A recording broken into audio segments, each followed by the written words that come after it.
Saya katakan pada ibu saya, bahkan Allah akan turunkan saat di dunia. Ayah saya meninggal saat saya masuk pesantren, dan baiknya saya rasakan luar biasa. Beliau mengajar di musalla kecil dulu, sekarang jadi masjid. Itu saya selalu di bawah. Beliau mengajar, saya tidur. Sekarang gantian, saya mengajar, beliau tidur. Dan kadang dipangku, gendong sampai pulang. Saya pernah sengaja pura-pura tidur untuk ingin tahu apa yang dikerjakan ayah saya di jalan. Jaga betul supaya nggak bangun. Begitu saya disimpan di kasur dan bangun, diajak bercanda. Saya mau masuk pesantren, beliau nggak sempat ngantar. Saya bertemu, beliau menangis, peluk saya, minta maaf, nggak bisa ngantar ke pesantren. Saya belum mengerti apapun saat itu. Saya bertekad, insya Allah saya belajar dengan sungguh-sungguh. Sepekan 2 pekan saya dapat panggilan pulang. Saya tanya pada kakak saya yang ikut, sekarang ada di sini, di mana ayah? Beliau nggak jawab. Sampai di Bandung, paman saya, beliau sekarang Sekom MUI Jawa Barat, langsung menyampaikan, nampaknya nggak akan terkejar sampai sana, mungkin sudah dimakamkan. Saya ngerti, paham saat itu bahwa beliau telah wafat. Maka saya pulang. Maghrib saya sampai, saya dapati ibu di ruangan tengah. Saya datangi, saya menahan tangis, tidak menangis sedikit pun, untuk membahagiakan ibu saya. Saya datang, saya peluk, saya temani tidurnya. Itu pertemuan saya dengan ayah saya terakhir di mimpi. Saya bermimpi mulia, sudah pakai kemeja, tersenyum, mendadahi saya. Sudah.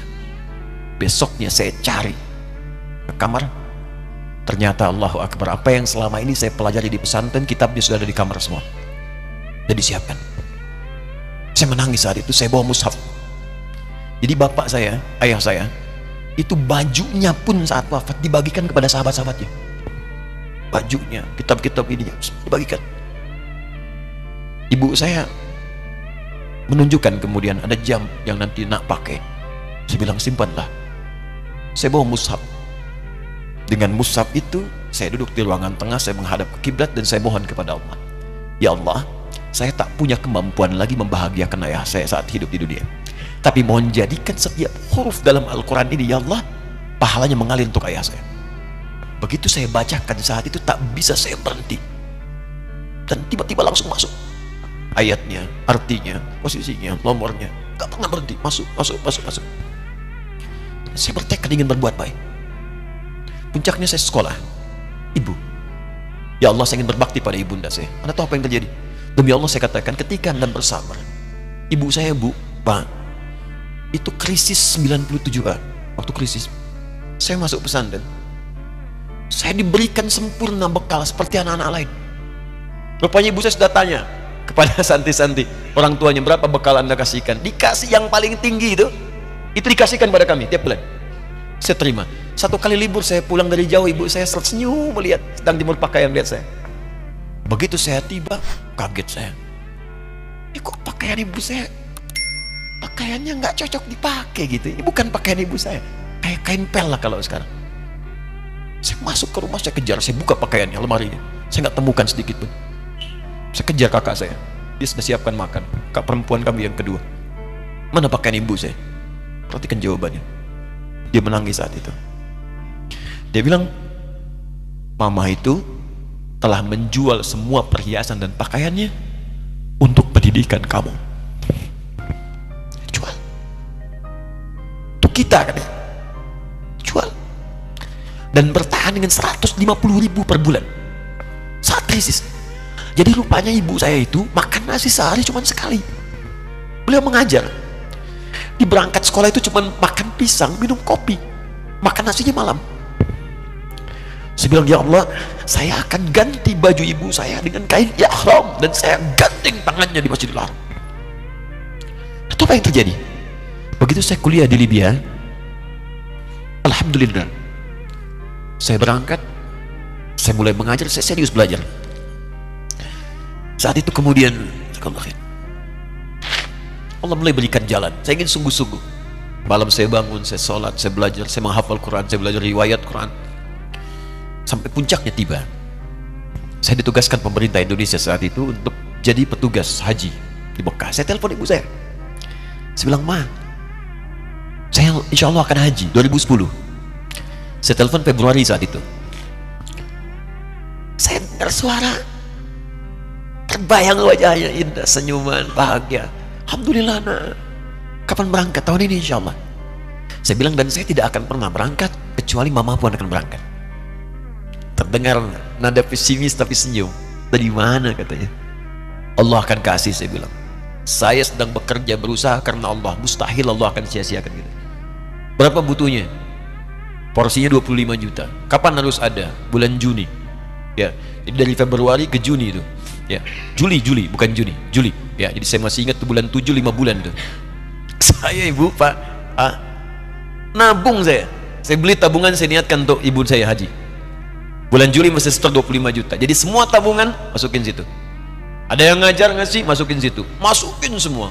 Tepat sepekan sebelum itu kemudian didaftarkan, saya buka tabungan. Allahu Akbar, karunia Allah luar biasa. Tadi butuh berapa? 25 juta. Begitu dibuka, Masya Allah, 1 juta. Karena beasiswa nggak banyak, 1 juta. Tapi 3 hari sebelum daftar, entah dari mana ibu-ibu pengajian di KBRI datang. Ustadz, ibu katanya mau haji juga ya? Ustadz mau haji ya? Ibu ikut ya? Sudah nggak usah dipikirin, nanti kami yang pikirkan semuanya. Tiba-tiba dikirim, bayar porsinya di sana, dapat koper paling besar. Bayangkan, tadinya kopernya belum datang, telepon lagi, nak koper belum datang katanya. Saya bilang, Ma, tenang aja, apa hajinya nggak jelas ini? Tidak jelas, saya bilang, insya Allah. Ya. Nah, cuman beritanya berbeda. Begitu saya telepon lagi, Ma, gimana bisa? Nah, telah keluar pengumumannya. Kapan, Ma? 2013. Loh, kan saya hajinya 2010, nggak bisa, harus 2010. Lihat kalimat ibunda saya. Nah, jangan pernah mengambil hak orang lain. Allah kasih 2013, alhamdulillah. Saya bilang, Ma, kita tidak harus mengambil hak orang lain, tapi kita meminta kepada Allah yang memanggil kita. Boleh jadi Allah akan berikan tambahan kuota pada tahun ini. Doa lagi, minta, datang ke masjid. Tiba-tiba ada sidang Oki di Istanbul saat itu, keputusan 1.000. Setiap ada 1.000 muslim, 1 kuotanya. Saat itu Indonesia dapat tambahan 22.000, termasuk ibu saya ada di situ. Ya, acara malam Al-Qadar 27 Ramadan, malam masih ingat betul, saya jadi MC dengan rektor pada saat itu. Saya nggak pernah bawa handphone, tiba-tiba handphone itu saya bawa, berbunyi kemudian telepon itu. Saya minta pada rektor izin, saya angkat dulu, diperkenankan. Saya kemudian ke belakang masjid, saya angkat. Tiba-tiba saya dengar suara sudah menangis. Nah, katanya, kenapa, Ma? Alhamdulillah, Mama bisa haji. Ternyata kuota itu termasuk ibu saya. 5 bulan, Pak. Enak biasa. Nggak bayar tambahan, nggak ada macam-macam, bisa berangkat. Begitu saya berangkat duluan, saya tungguin betul di apartemennya, di maktabnya sampai datang. Begitu sudah datang, saya nggak sapa, saya lihat dari jauh. Bahagianya saya bisa mengganti pakaian tadi yang lusuh dengan kain ihram. Saya perhatikan, saya ikuti dari belakang. Di lift, saya ikuti. Di jalan, saya ikuti. Begitu sampai Masjidil Haram, saya gandeng tangannya. Ma, kita sama-sama. Labbaik Allahumma labbaik. Labbaik la syarika laka labbaik. Saya tawaf, saya gandeng ibu saya lindungi supaya dapat kenikmatan dalam tawafnya. Begitu saya rasakan bagaimana Sayyidah Hajar bekerja keras untuk Ismail. Saya balas di situ, saya gandeng tangan yang kanan. Saya minta pada Allah, muliakan ibu saya, Allah muliakan ibu saya, muliakan, berikan saya kesempatan membahagiakannya. Cuman yang kanan digandeng, yang kiri kosong, karena sudah tidak ada. Jadi ketika Anda belajar pun untuk menjadi ulama, Allah akan muliakan Anda. Orang tua Anda akan dapat bagiannya. Yang hafal Quran itu Musa, yang bisa haji bapak ibunya. Kemarin saya jadi Amirul Hajj dari kedutaan Saudi berangkat, membawai 350 orang rombongan.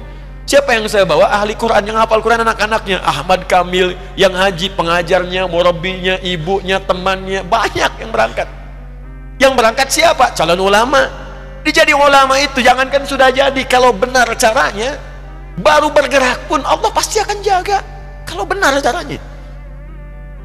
Di satu pertanyaan tadi, pilih mana orang soleh atau ulama? Jangan pisahkan. Karena jadi ulama itu adalah tingkat tertinggi bagian dari orang saleh. Jadi mesti ada yang jadilah di keluarga. Pilih satu mungkin ahli Quran, dua ahli hadis, yang lain dunia, tapi dunia diniatkan membantu ibadah. Jadi arsitek buat bangun masjid, bangun pesantren, pahala banyak. Insya Allah akan dibuka oleh Allah.